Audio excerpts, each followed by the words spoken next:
महालक्ष्म्यै नमो नमः। ओम विष्णुप्रियाय नमो नमः। ओम धनप्रदाय नमो नमः। ओम विश्वजन्माय नमो नमः। भल समय अर्थात महालक्ष्मी आगमन पूर्वर आमको बहुत गुड़े भल संकेत मिलता है। यही वीडियो माध्यम आम आपण को सही शुभ संकेत उपर कहबू जहाँ आपण को धनवान होबारे साहाय्य करिवो। बहुत सारा पशु पक्षी थांती जहाँ को आम पूजा करूँ एवं शुभ बोली मानि थाउ। सेथि मध्यरु पेचा हेउची अन्यतम। प्रथमटी हेउची घर को पेचार जिबा आसिबा हेबा। आम हिंदू धर्म अनुसार पेचा हेउची लक्ष्मींकर वाहन।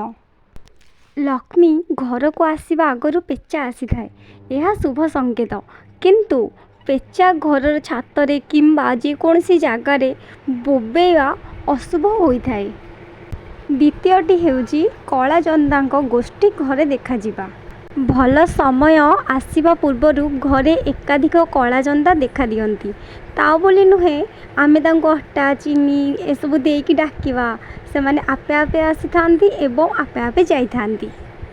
तृतीयटी हेउची जदि स्वप्न रे आपण झाड़ू साप नेउल हाथी झिटिपिटी और तारा देखिए, यह अत्यंत शुभदायक होता है। माता लक्ष्मी को परिष्कार घर अत्यंत पसंद होता है। झाड़ू द्वारा आम घर को जेहेतु परिष्कार रखी था से स्वप्न रे झाड़ू देखा अत्यंत शुभदायक होता है। सेहीपरि साप नेउल हाथी झिटिपिटी यही सब जीवजंतु माता लक्ष्मी अत्यंत प्रिय होता। लक्ष्मी आगमन पूर्वर यही सब जीवजंतु आपण घरे देखा दे थांती।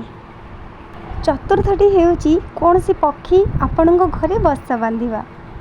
प्रायतः पक्षी माने गछ डाल रे बसा बांधि थांती, किंतु थरे थरे आपण देखिबे आपण घर स्काईलाइट बालकोनी रे पक्षी बसा बांधि थांती किंबा आपण निज बगीचारे। यह माता लक्ष्मी आगमनर वार्ता दे थाए।